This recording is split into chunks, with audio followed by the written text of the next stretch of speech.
Welcome back. Now, management of Accra-based Montie FM has rendered an apology to Chief Justice Theodora Georgina Wood and the Judiciary in general over the death threat issued by two of its panelists. In a statement signed by Murtala Mohammed, the station said management condemns absolutely the said statement, which it considers regrettable and dissociates itself from it.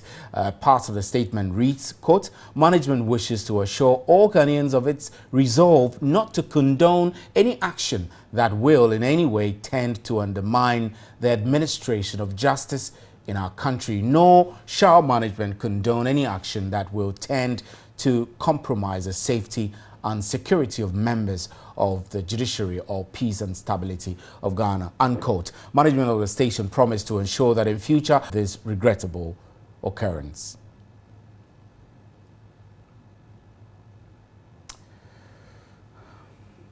On the line now, we have Ms. Ayikoi Otto, who is a former Attorney General, joining us for a discussion on this. Good evening, sir, and thank you very much for joining us. Good evening. Now, the key issue is that Montie FM has apologized through its management. As a former Attorney General and Minister of Justice, would you say that an apology should ordinarily mitigate punishment? Of course, I mean, an apology can mitigate the punishment, but it seems to me that this is a very hypocritical statement which is now coming out. You see, if you have watched and followed the activities of Montie FM, I doubt very, very much whether indeed this statement has been made, you know,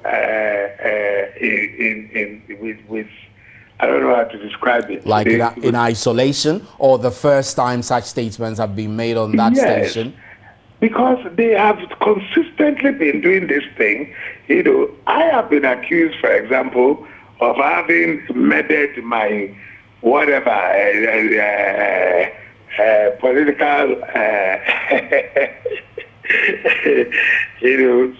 person and all that on that state studio, and I'm surprised that they watched as this thing continued over the years. Only now that they've gone to, you know, touch the if you like, the neck of the elephant, as the guy will put it. And now they are under pressure. And they are now telling us that they really are sorry and they do not intend the consequences and all that. It's very hypocritical statement. But would you say it's an apology too late, or it's better late than never? You see, when we talk of contempt, what we say is that you should be punished until you purge yourself of contempt. You could be that you did which were wrong, the contemptuous things which you did which were wrong. So to apologize in the first place is to show that in fact you are undoing what you did, which now has landed you into trouble. So it is good to apologize. Yeah. But they have already been charged with offenses and been ordered to appear to show cause why they should not be sent to prison. So, you see, I don't know why they are not learning. I mean, in the St. John scenario, for example, they had a case in court. They have an interest in the results of that action. So if he was pushed to say certain things, one may even understand. What about these two gentlemen? Do they have any issue before the Supreme Court? Has the Supreme Court said done anything against them? So why go threatening judges that you know their houses and you show them, you know, where power lies, you know, I mean, how? It doesn't make sense. Very unfortunate and unprovoked. But how difficult will it be to, for example, link the owners of the station to this scandalous statement that came from the panelists?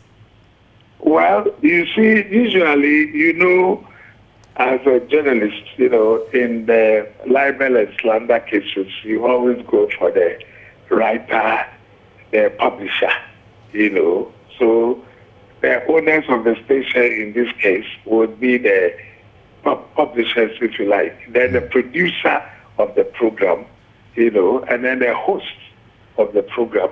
I mean, all of them appear to have something to do with the ultimate decision, and that is why some of you in your stations, when things are being said, you usually say that the views being expressed by the panelists are their views. So you're suggesting that such a disclaimer should have been made on the day that the said statements were made or comments were made on the station?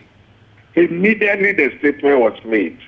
You see, immediately the statement was made, they should have, dissociated themselves and said, look, we are sorry. Even the NDC did that with Amaliba, if you remember, when he sought to attack, Justice Jones to check. Right, Mr. Ayikoi Otto, so why did you wait till now to come out with this kind of hypocritical statement? I also want to hear from you your comment on suggestions that have been made that the National Media Commission should be giving more powers to sanction media houses in the light of this incident on Montie FM.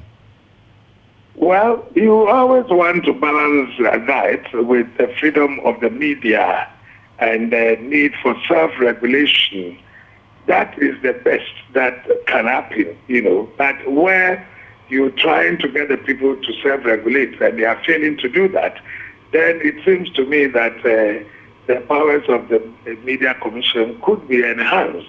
Because what happens is that they can invite you, but they do not seem to have any real sanctions. I happen to have done that case for Kwesi Pratt and Abdul Malik when they were invited.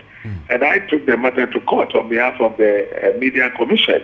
And the court said that they did not have any coercive powers to indeed say that they shall have the powers of the High Court in respect to maybe subpoenaing witnesses and the rest. Right. So while they didn't have those powers, if they call you and you like, you can go. If you feel like not going, you can just refuse to attend their call. Right. We may have to look at that again.